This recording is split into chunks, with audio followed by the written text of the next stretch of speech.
இந்த லிஸ்ட்ல பாத்தீங்கன்னா முதல் 30 கம்பெனி, இந்த 30 கம்பெனிக்கும் பிஜேபி அரசாங்கம் ரைடு பண்றாங்க. அதாவது இன்கம் டாக்ஸ் ரைடும், இடி ரைடும். அந்த இன்கம் டாக்ஸ் ரைட்லயும், இடி ரைட்லயும் என்னென்ன ஆவணங்கள் இதுவரைக்கும் கைப்பற்றப்பட்டுச்சு, அந்த இன்கம் டாக்ஸ் ரைடுக்கு பிறகு எவ்வளவு பணம் பிஜேபிக்கு டொனேஷனா கொடுக்கப்பட்டிருக்கு. இதுல நாம ரொம்ப கவனிக்க வேண்டிய விஷயம் என்னன்னா, ஒரு 6 பெரிய கம்பெனிகள். இந்த கம்பெனி பாத்தீங்க அப்படின்னா முதல்ல வந்து பிஜேபிக்கு கொஞ்சம் டொனேஷன் கொடுத்திருந்தாங்க. பிற்பாடு அவங்க டொனேஷன் கொடுக்கறத நிறுத்திட்டாங்க. அவங்க நிறுத்தின உடனே இந்த 6 கம்பெனிக்கும் பிஜேபி அரசாங்கம் இன்கம் டாக்ஸ் ரைடு விடுறாங்க, இடி ரைடு விடுறாங்க. ரைடு விட்டதுக்கு அப்புறம் என்ன நடந்துச்சு தெரியுமா? அண்ணாமலை தமிழ்நாட்டில் இருக்கக்கூடிய கட்சிகளை பார்த்து என்ன சொல்றாரு அப்படின்னா, நீங்க எல்லாம் சாராய கம்பெனிகிட்ட இருந்து காசு வாங்குறீங்க, நாங்க வந்தா டாஸ்மாக ஒழிச்சிருவோம் அப்படின்லாம் பேசுறாரு. ஆனா இந்த பட்டியல்ல மிக முக்கியமான 4 சாராய ஆலைகள்ட்ட இருந்து அண்ணாமலை காசு வாங்கியிருக்காரு. அதாவது பிஜேபி டொனேஷனா வாங்கியிருக்கு. அந்த 4 சாராய கம்பெனி எது எது, அவங்கள்ட்ட இருந்து இந்த பிஜேபி எவ்வளவு டொனேஷனா வாங்கியிருக்கு. இந்த தகவலை பார்க்கும்போது நமக்கே ரொம்ப அதிர்ச்சியா இருக்கு. ஏப்ரல் 2021 ரைடு பண்றாங்க. ரைடு பண்ண உடனே ஒரு 2-3 மாசத்துல 5 கோடி ரூபாய் பணத்தை இந்த நிறுவனம், இந்த சாராய ஆலை பிஜேபிக்கு டொனேஷனா கொடுக்குது. பல லட்சம் கோடி முறைகேடுன்னு சொல்லி தான் இன்கம் டாக்ஸ் ரைடு நடந்துச்சு. அதுல கைப்பற்றப்பட்ட ஆவணங்கள்லாம் எங்க? இது மட்டும் இல்லாம இதுக்கு பிறகு இந்த நிறுவனத்திலிருந்து எவ்வளவு பணத்தை பிஜேபி டொனேஷனா வாங்கியிருக்கு. நம்ம சென்னையில லலிதா ஜுவல்லரி இருக்கு பாத்தீங்களா, இந்த லலிதா ஜுவல்லரியை ரைடு பண்றாங்க. யாருன்னா இன்கம் டாக்ஸ். ரைடு பண்ணதுக்கு பிறகு 1 வருஷம் கூட ஆகல, சில மாசத்திலேயே இந்த லலிதா ஜுவல்லரி சில கோடிகளை பிஜேபிக்கு டொனேஷனா கொடுக்குறாங்க. இந்த டொனேஷன் போனதுக்கு பிறகு என்ன நடந்துச்சு அப்படிங்கறதா மிக முக்கியமான கேள்வி. வணக்கம், இது சத்யராஜின் நேர்பட கேள்.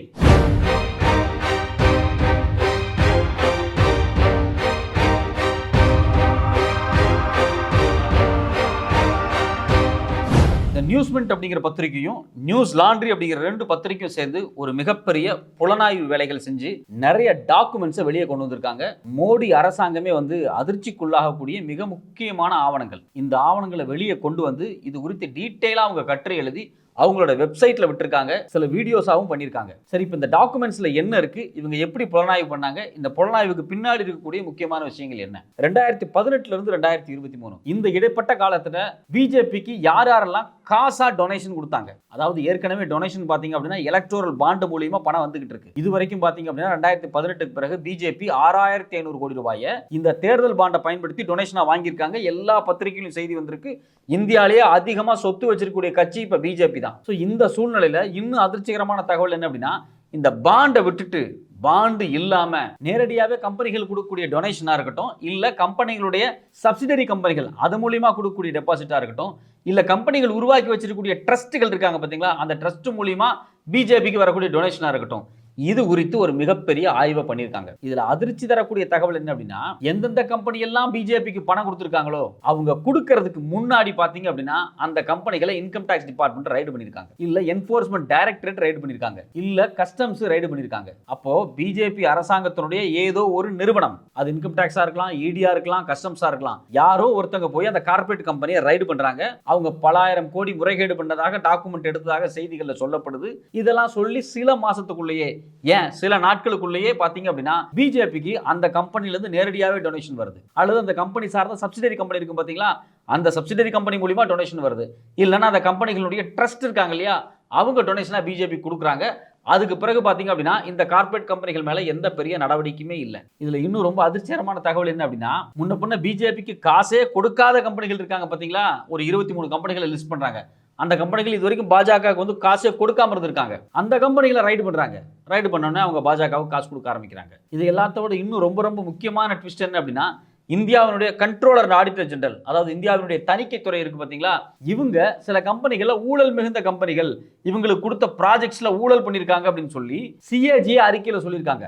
அந்த கம்பெனிகளுக்கே பாத்தீங்க அப்படின்னா டொனேஷனை வாங்கிட்டு அவங்களுக்கு சில ப்ராஜெக்ட்ஸ் திருப்பி கொடுத்திருக்காங்க. யாருன்னா இந்த பிஜேபி அரசாங்கம். இது குறித்து தான் நியூஸ்மெண்ட்டும் நியூஸ் லாண்டரியும் தெளிவா ஆய்வு பண்ணி எந்தெந்த கம்பெனி எல்லாம் ரைடு பண்ணப்பட்டிருக்கு, ரைடுக்கு பின்னாடி இந்த கம்பெனிகள் எவ்வளவு பிஜேபிக்கு டொனேஷன் கொடுக்கப்பட்டிருக்காங்க, டொனேஷன் கொடுத்ததுக்கு பிறகு இந்த கம்பெனிகள் மேல எந்தெந்த நடவடிக்கை எல்லாம் எடுத்திருக்காங்க, என்னென்ன நடவடிக்கை எல்லாம் வந்து மட்டுப்படுத்தப்பட்டிருக்கு. அது மட்டும் இல்லாம இந்த டொனேஷன் வந்ததுக்கு பிறகு எந்தெந்த கம்பெனி எல்லாம் பாத்தீங்க அப்படின்னா திருப்பி டெண்டர் வாங்கியிருக்காங்க அப்படிங்கறத தான் இவங்க ஆய்வுல சொல்றாங்க. இதுல நமக்கு இருக்கக்கூடிய அடிப்படையான கேள்வி என்ன அப்படின்னா, தமிழ்நாட்டில் கூடிய பாஜக தலைவர் அண்ணாமலை திரும்பி திரும்பி சொல்வார். அவர் என்ன சொல்வார் அப்படின்னா, தமிழ்நாட்டில் வந்து டாஸ்மாக்ல குடிக்கிறவங்க எண்ணிக்கை அதிகமாயிருச்சு, தமிழ்நாட்டில் வந்து இங்க இருக்கக்கூடிய திராவிட கட்சியை சார்ந்தவங்க வந்து சாராய ஆலைகள்லாம் நடத்துறாங்க, நாங்க ஆட்சிக்கு வந்தா தமிழ்நாட்டில் வந்து மதுகளுக்கு வந்து தடை கொண்டு வருவோம், அதுக்கப்புறம் யாரும் குடிக்கலாம் முடியாது அப்படின்னு சொல்லி பயங்கரமா அவர் பேசியிருக்காரு. இந்த நேரத்தில் தான் நாம கவனிக்க வேண்டிய விஷயம் என்னன்னா, மிக முக்கியமான சாராய ஆலைகள் ஒரு 4 ஆலை, அது பேர் என்ன பாத்தீங்கன்னா சாம் டிஸ்டிலர்ஸ், எஸ்என்ஜே டிஸ்டிலர்ஸ், எம்ஜிஎம் குரூப், கல்ஸ் டிஸ்டிலர்ஸ், இது மாதிரி மிக முக்கியமான 4 சாராய கம்பெனிகள் இருந்து இதே பிஜேபி டொனேஷனா கோடிகள் லெவல்ல வாங்கியிருக்காங்க. இதுல குறிப்பா பாத்தீங்கன்னா 2-3 கம்பெனி தமிழ்நாட்டு கம்பெனி. அப்ப தமிழ்நாட்டில் கூடிய சாராய உற்பத்தியாளர்கள்ட்ட பிஜேபி டொனேஷனா கோடிகள்ல பணத்தை வாங்கிட்டு, ஆனா மேடையில போய் பாத்தீங்க அப்படின்னா நாங்க வந்தா மதுபானத்தை தடை பண்ணுவோம் பேசிட்டு இருக்காங்க. இப்ப நமக்கு இருக்கக்கூடிய இயல்பான ஒரு கேள்வி என்ன அப்படின்னா, நீங்க மதுபானத்தை தடை செய்யற மாதிரி இருந்தா ஏன் சாராய உற்பத்தி பண்ணக்கூடிய நிறுவனங்கள் இருந்து இவ்வளவு பணத்தை வாங்குறீங்க? இந்த கம்பெனிகள் மேல எல்லாம் இன்கம் டாக்ஸ் ரைடு வருது, இந்த கம்பெனிகள் மேல எல்லாம் இடி டிபார்ட்மெண்ட் ரைடு வர்றாங்க. ரைடுக்கு பிறகு அந்த துறை சார்ந்த ஆட்கள் என்ன சொல்றாங்க அப்படின்னா, பல ஆயிரம் கோடி இந்த கம்பெனிகள் முறைகேடு பண்ணிருக்கு, அதுக்கான டாக்குமெண்ட்ஸ் எல்லாம் நாங்க பறிமுதல் பண்ணிருக்கோம்னு பத்திரிகையில சொல்றாங்க, லீக் ஆகுது, பயங்கர இன்ஃபர்மேஷன்லாம் வருது. ஆனா அதுக்கு பிறகு பாத்தீங்கன்னா இவங்க டொனேஷன் கொடுத்த உடனே எந்த விதமான ஆக்ஷனுமே எடுக்காம இருக்காங்க. இப்ப நமக்கு வரக்கூடிய இயல்பான கேள்வி என்னன்னா, நீங்க இந்த 4 சாராய தொழிலதிபர்கள்ட்டையும் போய் நீங்க பணம் வாங்கியிருக்கீங்க. நமக்கு இயல்பா வரக்கூடிய ஒரு பெரிய முக்கியமான கேள்வி என்ன அப்படின்னா, இந்த சாராய தொழிற்சாலையை நீங்க ரைடு பண்ணீங்க, அதாவது இன்கம் டாக்ஸும் ஈடியும், அந்த ரைட்ல கைப்பற்றப்பட்ட டாக்குமெண்ட் எல்லாம் இப்ப எங்க? அந்த டாக்குமெண்ட்ல பல ஆயிரம் கோடி ஊழல்னு சொன்னீங்க இல்லையா, ஏன் இது வரைக்கும் நீங்க எந்த ஆக்ஷனுமே எடுக்கல? இதை விட இன்னொரு முக்கியமான விஷயம் என்னன்னா, இது மாதிரியான நிறுவனங்கள் இருந்து நீங்க எவ்வளவு டொனேஷனை காசா வாங்கியிருக்கீங்க, பாண்ட்ல வாங்கியிருக்கீங்க, இது மட்டும் இல்லாம உங்களோட ட்ரஸ்ட்கள்ல எவ்வளவு பணத்தை வாங்கியிருக்கீங்க? இதுக்கு அண்ணாமலையோ பிஜேபியோ பதில் சொல்ல முடியுமா? அதான் நாம வைக்கக்கூடிய மிக முக்கியமான ஒரு கேள்வி. இதுல நாம இன்னும் நுட்பமா பார்க்க வேண்டிய விஷயம் என்ன அப்படின்னா, ஃபார் எக்ஸாம்பிள் மத்திய பிரதேச எடுத்துங்க, அதுல சோம் டிஸ்டிலர்ஸ் அப்படின்னு ஒரு சாராய உற்பத்தியாளர் இருக்கு. அந்த சாராய உற்பத்தியாலய பிஜேபி அரசாங்கம் ரைடு பண்றாங்க. அவங்க எப்ப ரைடு பண்றாங்க அப்படின்னா 2020ல ரைடு பண்றாங்க. 2020ல ரைடு பண்றதுக்கு முன்னாடியே என்ன நடக்குதுன்னா, 2018-19லயே இந்த நிறுவனம் பாத்தீங்க அப்படின்னா பிஜேபிக்கு ஒரு 4.25 கோடி ரூபாய் டொனேஷனா கொடுக்குறாங்க. கொடுத்ததுக்கு பிறகு ஜூலை 2020ல ஜிஎஸ்டி இன்டெலிஜென்ஸ் ஆபீசர்ஸ் வந்து திருப்பியும் அந்த சோம் டிஸ்டிலர்ஸ் கம்பெனியை வந்து ரைடு பண்றாங்க. ரைடு பண்ணதுக்கு பிறகு என்ன நடக்குது அப்படின்னா, பல முக்கியமான ஆவணங்கள் வந்து வெளியே வருது. அந்த ஆவணங்கள் என்ன சொல்றாங்கன்னா, அந்த கொரோனா காலகட்டம் இருக்கு பாத்தீங்களா, அப்ப அந்த சானிடைசர் தயாரிச்சல வந்து பல முறைகேடுகள் நடந்திருக்கு, அதுல பல கோடிகளை வந்து இந்த கம்பெனி வந்து முறைகேடா சம்பாதிச்சிருக்காங்க, உரிய டாக்குமெண்ட் எல்லாம் இல்ல, இப்ப நாங்க நிறைய தகவலை கைப்பற்றிருக்கோம் அப்படின்னு சொல்லி ஜிஎஸ்டி இன்டெலிஜென்ஸே சொன்னாங்க. இதுக்கு பிறகு பாத்தீங்கன்னா அந்த கம்பெனி ஓனரே கைது செய்யப்பட்டார். இதை பார்க்கும்போது நமக்கு ரொம்ப ஆச்சரியமா இருக்கும். பரவாயில்லையே, ஒரு பெரிய கம்பெனி ஓனரை கைதெல்லாம் பண்ணிருக்காங்க அப்படின்னு. அவர் 10 நாள் கழிச்சு பெயில்ல வர்றாரு. அவர் பெயில்ல வந்ததுக்கு பிறகு பாத்தீங்கன்னா ஒரு 1 கோடி ரூபாய் வந்து லோக்கல் பிஜேபிக்கு டொனேஷனா போகுது. பிஜேபிக்கு டொனேஷனா போனதுக்கு அப்புறம் பாத்தீங்கன்னா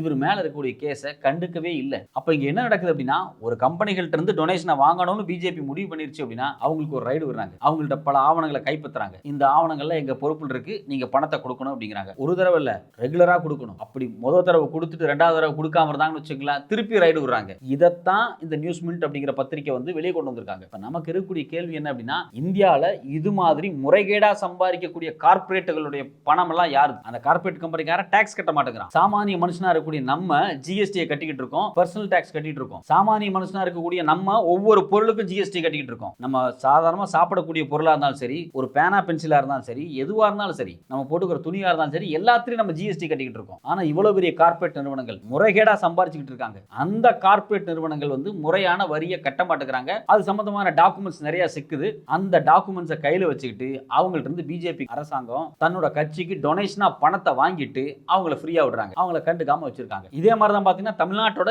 எஸ்என்ஜே டிஸ்டிலர்ஸ் அப்படிங்கிற ஒரு சாராய உற்பத்தி ஆலை, இவங்களை எப்ப ரைடு பண்றாங்க அப்படின்னா 2019 ஆகஸ்ட்ல இன்கம் டாக்ஸ் போய் ரைடு பண்ணுது. ரைடு பண்ண உடனே பாத்தீங்க அப்படின்னா ஒரு 3 மாசத்துக்குள்ள ஏறத்தாழ 1.25 கோடி ரூபாய் பணத்தை வந்து இந்த நிறுவனம் பிஜேபிக்கு டொனேஷனா கொடுக்குறாங்க. கொடுத்ததுக்கு பிறகு என்ன நடந்துச்சு தெரியுமா? அடுத்தடுத்த வருஷங்கள்ல தொடர்ச்சியா இந்த நிறுவனங்கள்ட்ட இருந்து பிஜேபி பணம் கேட்டு டொனேஷனா வாங்கியிருக்காங்க. அதுல குறிப்பா பாத்தீங்கன்னா மார்ச் 2021 ஒரு 6 கோடி ரூபாயை பிஜேபிக்கு டொனேஷனா கொடுத்திருக்காங்க. அதுக்கு பிறகு வந்து தமிழ்நாட்டில் வந்து தேர்தல் வந்துச்சு. இந்த தேர்தல் சமயத்துல பாத்தீங்கன்னா இந்த நிறுவனத்து மேல திருப்பி ஒரு ரைடு பண்ணப்பட்டுச்சு. உடனே பாத்தீங்க அப்படின்னா 2022-23ல ஒரு 5 கோடி ரூபாய் பணத்தை வந்து பிஜேபிக்கு வந்து இந்த சாராய உற்பத்தியாளர் வந்து டொனேஷனா கொடுத்துருக்கு. அப்போ தேர்தலை மையமா வச்சு தேர்தலை ஒரு சூதாட்டமா பயன்படுத்தி இந்த பிஜேபி வந்து இன்கம் டாக்ஸ் ரைடு விட்டு, கஸ்டம்ஸ் ரைடு விட்டு, இல்ல இடி ரைடு விட்டு சாராய ஆலைகள்ட்ட இருந்து பணத்தை தொடர்ச்சியா வாங்குறாங்க. ஒரு தடவை 2 தடவைலாம் கிடையாது. இந்த பேட்டர்னை பாருங்க. ஒரு தடவை ரைடு பண்ணுவாங்க, காசு கொடுப்பாங்க. அடுத்த தடவை காசு கொடுக்கலன்னு வச்சுங்களேன், திருப்பி ஒரு ரைடு போகும், உடனே காசு கொடுப்பாங்க. அப்போ ஒரு பெர்மனன்ட்டான ஒரு அக்ரிமெண்ட், நீ வந்து வருஷம் எனக்கு ஒரு டொனேஷன் கொடுத்துக்கிட்டே இரு அப்படிங்கிற அக்ரிமெண்ட்டுக்குள்ள தான் பிஜேபி இன்கம் டாக்ஸ் டிபார்ட்மெண்ட் வந்திருக்கிறதாக நியூஸ் மினிட் பத்திரிகையும் நியூஸ் லாண்ட்ரி பத்திரிகை பத்திரிகையும் அவங்களோட கட்டுரையில வந்து தெளிவா சொல்றாங்க. அப்ப நமக்கு இருக்கக்கூடிய அடிப்படையான கேள்வி என்னன்னா, உங்களுடைய கட்சியினுடைய நிதியை வளர்த்துக்கிறதுக்காக, உங்க கட்சியினுடைய சொத்தை பெருக்கிக்கிறதுக்காக அரசாங்கத்தினுடைய துறைகள் வந்து தவறாக அடியாட்களாக பயன்படுத்தப்படுதா அப்படிங்கிற கேள்வியை தான் சாமானிய மக்கள் அரசாங்கத்துக்கு முன்னாடி எழுப்பியிருக்காங்க. இதே மாதிரி தான் பாத்தீங்கன்னா கல்ஸ் டிஸ்டிலர்ஸ் அப்படிங்கிற ஒரு கம்பெனி, அது மட்டும் இல்லாம எம்ஜிஎம் குரூப், எல்லாமே பாத்தீங்கன்னா தமிழ்நாடோட குரூப். இது ரெண்டுமே தமிழ்நாட்டில் கூடிய சாராய உற்பத்தி ஆலைகள். இந்த ரெண்டு ஆலைகள்ட்ட இருந்தும் பிஜேபி அரசாங்கம் அவங்கள ரைடு விட்டு மிரட்டி அவங்கள்ட்ட வந்து டொனேஷன் வாங்கியிருக்காங்க. அடுத்தது பாத்தீங்கன்னா தமிழ்நாட்டில் இருக்கக்கூடிய லலிதா ஜுவல்லரி, ரொம்ப ஃபேமஸான நகைக்கடை. இந்த நகைக்கடையில வந்து ஒரு ரைடு நடக்குது. எப்பன்னா 2021 மார்ச்ல. அந்த ரைடுல என்ன சொல்லப்பட்டுச்சு அப்படின்னா, நாங்க பல ஆவணங்களை வந்து கைப்பற்றி இருக்கோம். இந்த நிறுவனம் வந்து ரொம்ப முறைகேடா நடந்திருக்கு, அதனால நிறைய ஆவணங்கள் நம்ம கைப்பற்றி இருக்கோம் அப்படின்னு சொல்லி இன்கம் டாக்ஸ் டிபார்ட்மெண்ட் சொன்னாங்க. அதுக்கு பிறகு பாத்தீங்க அப்படின்னா 2021-22ல இந்த லலிதா ஜுவல்லரி 1 கோடி ரூபாய் பணத்தை வந்து பிஜேபிக்கு டொனேஷனா கொடுத்திருக்காங்க. அப்படி கொடுத்ததுக்கு பிறகு பாத்தீங்க அப்படின்னா அந்த கம்பெனி மேல, அந்த நிறுவனத்தின் மேல எந்த நடவடிக்கையும் எடுக்கல. அங்க இன்கம் டாக்ஸ் ரைட் நடக்கும்போது என்ன சொன்னாங்க, அங்க நிறைய ஆவணங்கள்லாம் நாங்க பறிமுதல் பண்ணிருக்கோம் அப்படின்னு சொன்னாங்க. லலிதா ஜுவல்லரியிலிருந்து நீங்க பறிமுதல் செய்யப்பட்ட ஆவணங்கள்லாம் இப்ப எங்க இருக்கு, அந்த ஆவணத்துல என்ன இருந்துச்சு, நீங்க ஏன் நடவடிக்கையை எடுக்காம இருக்கீங்க? இது மட்டும் இல்லாம இந்தந்த கம்பெனி எல்லாம் குற்றம் செஞ்சிருக்குன்னு சொல்றீங்க, அவங்க எல்லாம் அரசாங்கத்துக்கு வரி கட்டாம ஏமாத்தி இருக்காங்க அப்படின்னு சொல்லி பல தகவல்களை பத்திரிகையில வந்துகிட்டே இருக்கு. அரசாங்கத்துக்கு வரி கட்டாத முறைகேடான கம்பெனிகள்ட்ட இருந்து இன்னைக்கு ஆட்சியில் இருக்கக்கூடிய பிஜேபி எப்படி நிதி வாங்குச்சு? இது சட்டப்படி குற்றமா இல்லையா? இது சட்டப்படி குற்றமாக இருந்தால் ஏன் உச்சநீதிமன்றமோ உயர்நீதிமன்றமோ தானாவே முன் வந்து ஒரு வழக்கு போட்டு பிஜேபி மீது ஆக்ஷன் எடுக்கக்கூடாது? அப்போ இது மாதிரி பாத்தீங்க அப்படின்னா ஒரு பெரிய பட்டியலே இருக்கு. ஐஆர்பி இன்ஃப்ராஸ்ட்ரக்சர் டெவலப்பர்ஸ் அப்படிங்கிற ஒரு மிக முக்கியமான கம்பெனி, இந்த ரோடு எல்லாம் போடக்கூடிய இன்ஃப்ராஸ்ட்ரக்சர் டெவலப் பண்ணக்கூடிய கம்பெனி. இந்த கம்பெனி மேல முறைகேடு இருந்து இவங்களுக்கு ரைடு விட்டு அதுக்கு பிறகு இவங்க பிஜேபிக்கு டொனேஷன் எல்லாம் கொடுத்து இவங்க தப்பு பண்ணிருக்காங்க அப்படின்னு சொல்லி இந்தியாவுடைய கண்ட்ரோலர் ஆடிட்டர் ஜெனரல் தணிக்கைத்துறையே சொல்லிச்சு. இவங்க வந்து ரோடு போட்ட கான்ட்ராக்ட்ல முறைகேடு பண்ணிருக்காங்க, இவங்க டெண்டர் கொடுத்தது ஒண்ணு போட்டது ஒண்ணு, நிறைய முறைகேடுகள் பண்ணிருக்காங்க அப்படின்னு சொல்லி அறிக்கையில, அரசாங்க அறிக்கையில தெளிவா சொல்லப்பட்டுச்சு. ஆனா பாத்தீங்கன்னா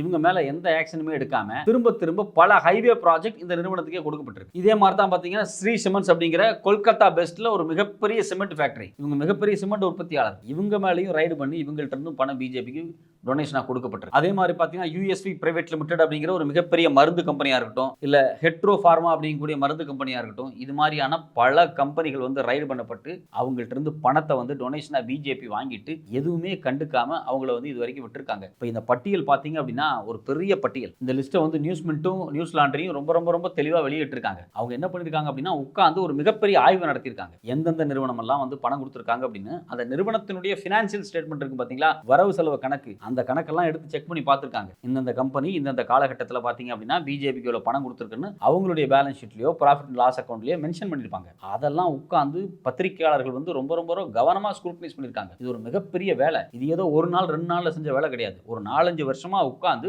தொடர்ச்சியா உழைப்ப செலுத்தி எந்தெந்த நிறுவனம் எல்லாம் வந்து பிஜேபிக்கு பணம் கொடுத்திருக்கு, எந்தெந்த நிறுவனம் எல்லாம் முறைகேடு பண்ணிருக்கு, இந்த முறைகேடை பயன்படுத்தி பிஜேபி எப்படி எல்லாம் சம்பாதிச்சிருக்காங்க அப்படிங்கறத தான் இவ்வளவு தெளிவா வெளியே கொண்டு வந்திருக்காங்க. இப்ப நமக்கு இருக்கக்கூடிய அடிப்படையான இறுதி கேள்வி என்ன அப்படின்னா, பியூரோக்ரசி அப்படின்னு சொல்லக்கூடிய அரசு நிறுவனங்களை மோடி அரசாங்கம் தவறாக பயன்படுத்தி இருக்கு அப்படிங்கறதான் இது ஆதாரப்பூர்வமான தகவலா வெளியே வந்திருக்கு. இந்த தகவல் பொய் அப்படின்னா இந்த பத்திரிகைகள் மேல அரசாங்கம் வழக்கு போடணும். இல்ல இந்த தகவல்கள் உண்மை அப்படின்னா இந்தியாவினுடைய நீதிமன்றங்கள் நேரடியாவே வந்து சுயமோட்டோ போட்டு இதை வந்து ஒரு கேஸா எடுத்து மோடி அரசாங்கத்தின் மீது வழக்கு பதியப்படணும். இது வந்து முறையா விசாரிக்கப்படணும். தனி குழு போட்டு உண்மையிலேயே என்ன நடந்துச்சு இந்த 8 வருஷத்துல அப்படிங்கறத ஆய்வு பண்ணி அந்த ஆய்வறிக்கை நீதிமன்றத்தில் சப்மிட் பண்ணணும். இதை நீதிமன்றங்கள் செய்யுமா செய்யாதா அப்படிங்கிற கேள்விதான் நம்ம முன்னாடி எழுந்திருக்கு.